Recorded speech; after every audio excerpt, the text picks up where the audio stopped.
क्या हाल है आप लोगों का? बताइए।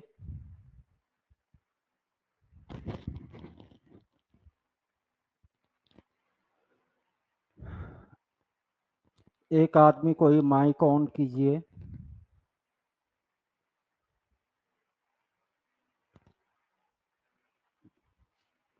कोई तो माइक ऑन कीजिए।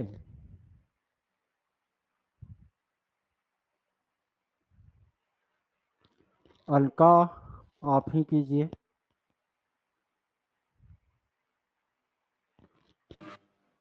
आवाज जा रही है हमारी? जी सर। तो कल कौन सा टॉपिक हम लोग पढ़ रहे थे? अभिप्रेरणा और अधिगम। बिल्कुल।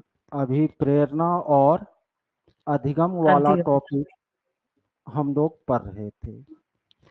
तो जी। कल के क्लास में, ठीक है, माइक बंद कर लीजिए। कल के क्लास में हम लोग समझे थे कि अभिप्रेरणा क्या है। मैंने बताया था कि अभिप्रेरणा जो है वह कारक है जो हमें किसी कार्य को करने की तरफ धकेलती है, या किसी कार्य को करने की जो प्रेरणा है हमारे मन में जगती है, वही क्या है? अभिप्रेरणा है। मैंने आप लोगों को बताया था कि आवश्यकता जो है अभिप्रेरणा को जन्म देती है, और अभिप्रेरणा से अधिगम की क्रिया जो है संपन्न होती है। मैंने आप लोगों को कल के क्लास में अभिप्रेरणा चक्र के बारे में भी बताया था, और अभिप्रेरणा चक्र में आपको जो जो पद आते हैं उनमें पहला है आवश्यकता, दूसरा है अंतर्नोद, तीसरा है उद्वेलन, चौथा लक्ष्य निर्दिष्ट व्यवहार, पांचवा उद्वेलन में कमी, और छठा आवश्यकता की पूर्ति। तो ये आपको अभिप्रेरणा चक्र है। इनको भी एग्जाम्पल के साथ हमने कल बताया था। उनके बाद हमने आप लोगों को अभिप्रेरणा का जो दो प्रकार है ना, एक आंतरिक अभिप्रेरणा या सकारात्मक अभिप्रेरणा, और दूसरा बाह्य अभिप्रेरणा या नकारात्मक अभिप्रेरणा, इनके बारे में मैंने बताया था। फिर अभिप्रेरक किसको कहते हैं ये बताया था। अभिप्रेरक के जो दो प्रकार हैं, प्राकृतिक या जैविक अभिप्रेरक, और दूसरा अर्जित या कृत्रिम या मनोसामाजिक अभिप्रेरक, इनके बारे में मैंने बताया था और एग्जाम्पल भी दिया था। मैंने ये भी आप लोगों को बताया था कि अभिप्रेरणा और अधिगम दोनों में गहरा संबंध है, और दोनों एक दूसरे को प्रभावित करने का कार्य करती है। यही सब चीज न कर पढ़े थे आप लोग?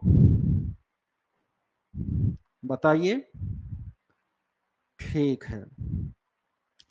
आज हम लोग अब्राहम मास्लो का जो है सिद्धांत पढ़ेंगे। अब्राहम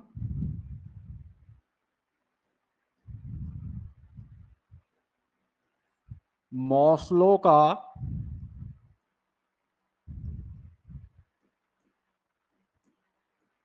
सिद्धांत, ठीक है।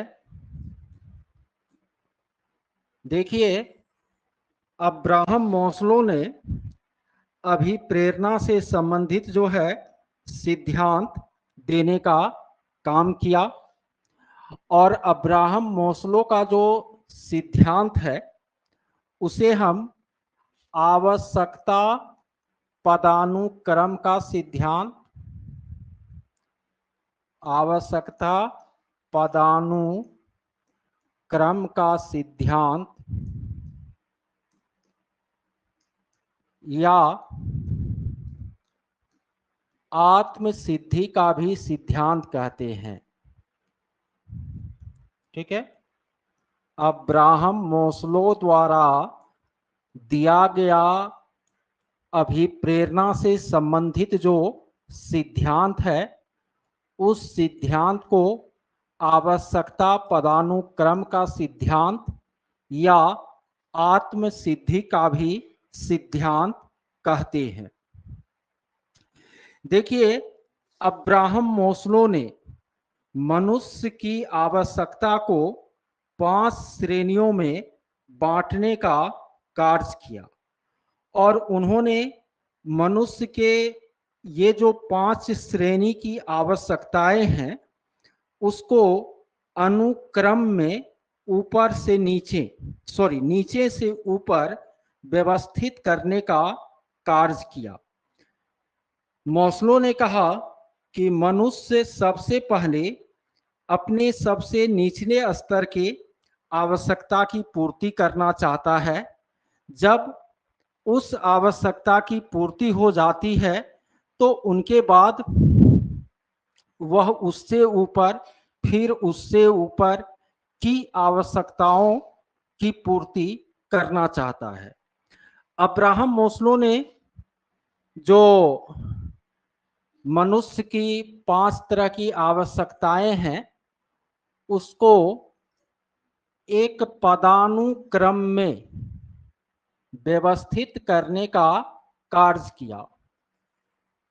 अब्राहम मोस्लो ने कहा कि मनुष्य की जो सबसे बेसिक नीड है वह है शरीर क्रियात्मक या जैविक आवश्यकता।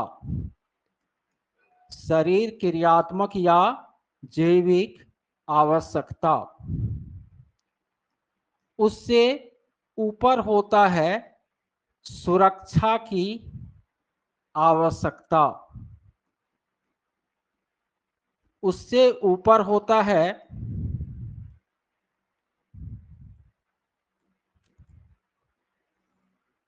तीसरे लेवल पर होता है सामाजिक आवश्यकता। चौथे नंबर पर होता है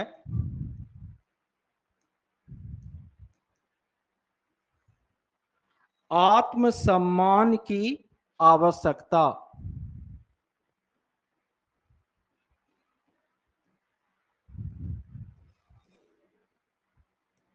और 5वें स्तर पर होता है आत्म सिद्धि की आवश्यकता। ठीक है। अब्राहम मोस्लो ने मनुष्य के आवश्यकता को 5 श्रेणियों में विभक्त करने का क्या किया, कार्य किया। ठीक है।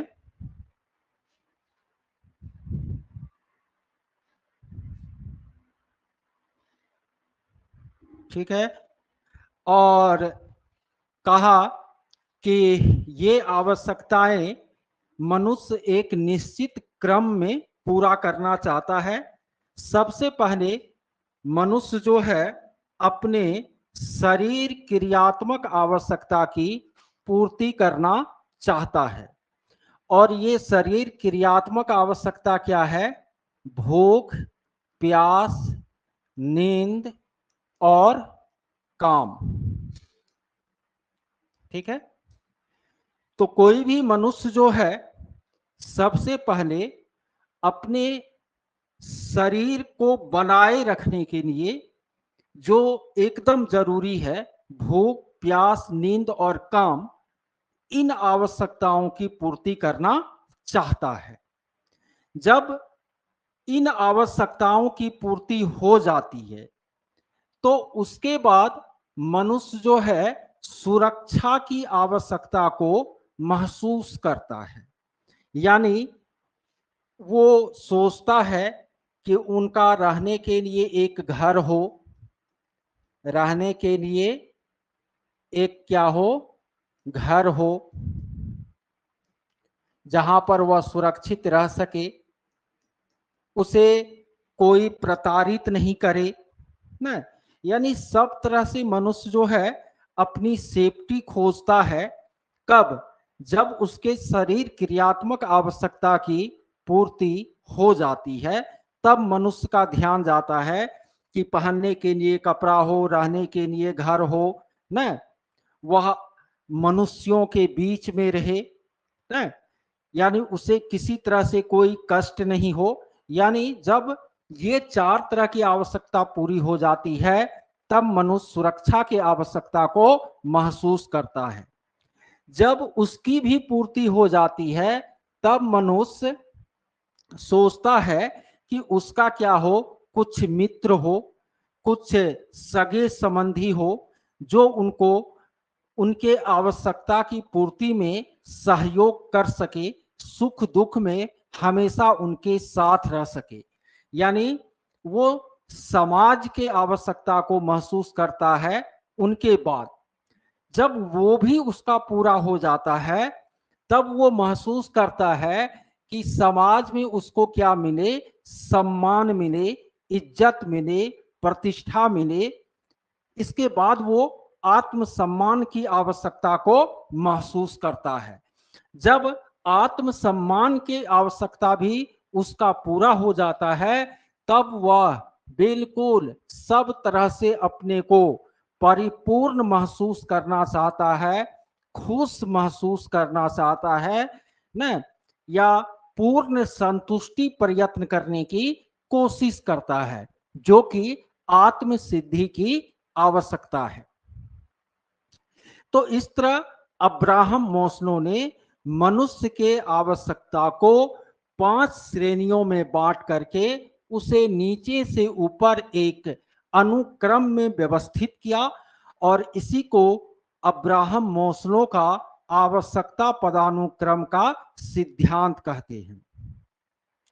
फिर से आप लोग एक बार समझ लीजिए। आज जो थ्योरी आप लोगों को हम पढ़ाने जा रहे हैं अभी प्रेरणा टॉपिक में, वह है अब्राहम मोस्लो के आवश्यकता पदानुक्रम का सिद्धांत या आत्म सिद्धि का सिद्धांत न। तो अब्राहम मोस्लो ने अपने इस सिद्धांत में मनुष्य के आवश्यकता को 5 श्रेणियों में बांटने का काम किया। ठीक है। पहला श्रेणी उसने बताया शरीर क्रियात्मक या जैविक आवश्यकता, भूख, प्यास, नींद और काम। कल भी इस पर चर्चा किए थे। ये चारों जो है मनुष्य की शरीर क्रियात्मक आवश्यकता है। सबसे पहले मानव इसकी पूर्ति करना चाहता है। जब तक इसकी पूर्ति नहीं होती, तब तक वह आगे की आवश्यकता के बारे में सोचता तक नहीं है।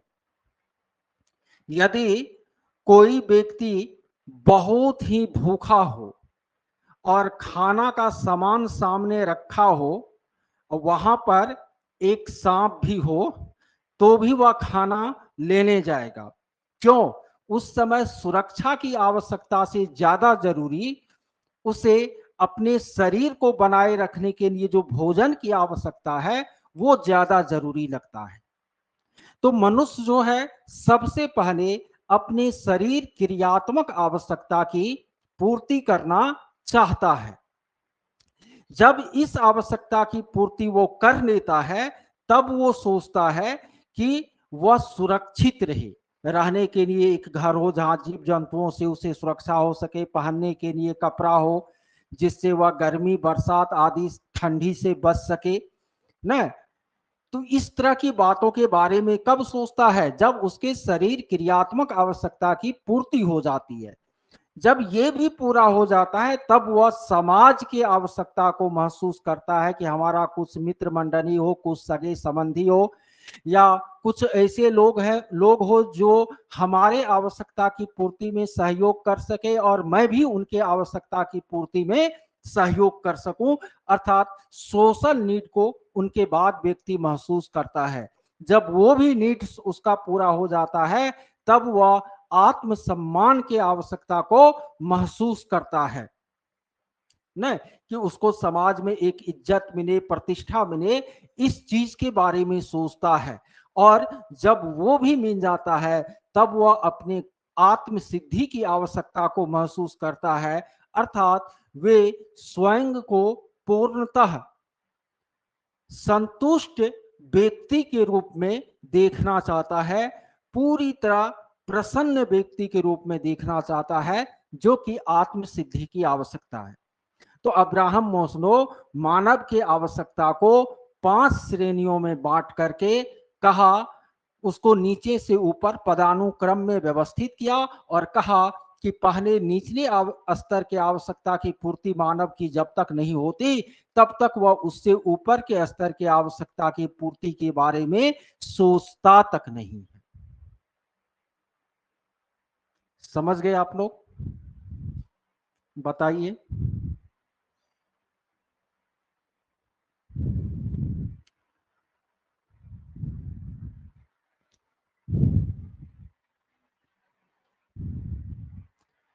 देखिए,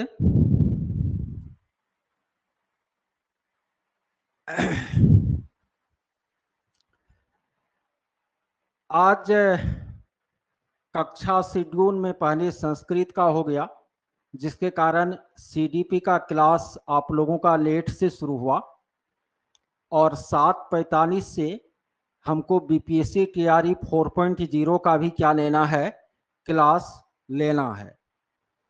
तो वो सर भी आज आए, इसीलिए थोड़ा सा इधर उधर टाइमिंग का हुआ।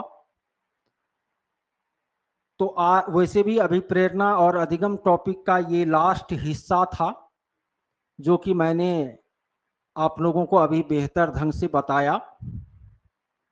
और इनके बाद जो सीडीपी के और भी टॉपिक हैं उनका स्टडी हम लोग कल से करेंगे और हमारी कोशिश होगी कि कल से ऐसा शेड्यूल तय किया जाए जिससे कि आप लोगों के 3 विषय की कम से कम रोज कक्षाएं हो, क्योंकि एसएसटी वाले भी परेशान हैं कि सर हम लोग बीएड किए हैं और एसएसटी नहीं पढ़ेंगे तो पेपर 2 निकलेगा कैसे। मैथ साइंस वाले तो अभी इस बैच में नहीं है, और जो प्राइमरी वाले हैं वो परेशान है कि सर 30 गो मैथ भी पूछता है, वो कैसे होगा, मैथ में तो हम बहुत कमजोर है। तो सबकी समस्या पर हमारा नजर है और उस अनुरूप कल से क्लास भी हम शेड्यूल कर देंगे और कुछ रिकॉर्डेड वीडियो भी आप लोगों को उपलब्ध कराएंगे और अन्य सामग्री भी उपलब्ध कराएंगे। ठीक है?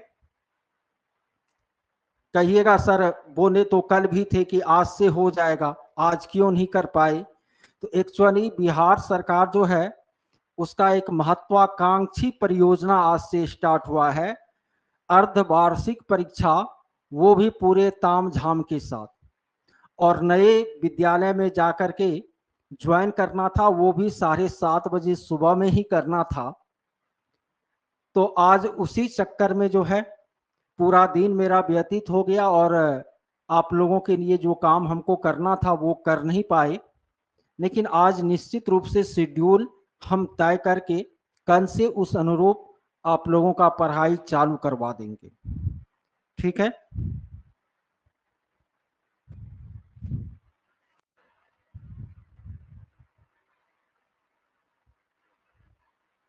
हम मॉर्निंग में भी एक टाइम देंगे नंदनी। ठीक है?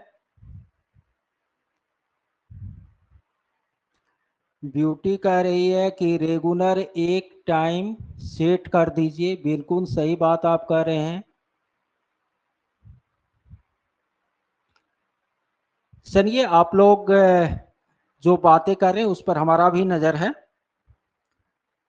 और कल से आप लोगों को टाइमिंग का प्रॉब्लम नहीं रहेगा, फिक्स टाइम में फिक्स क्लास होगी। चलिए ठीक है।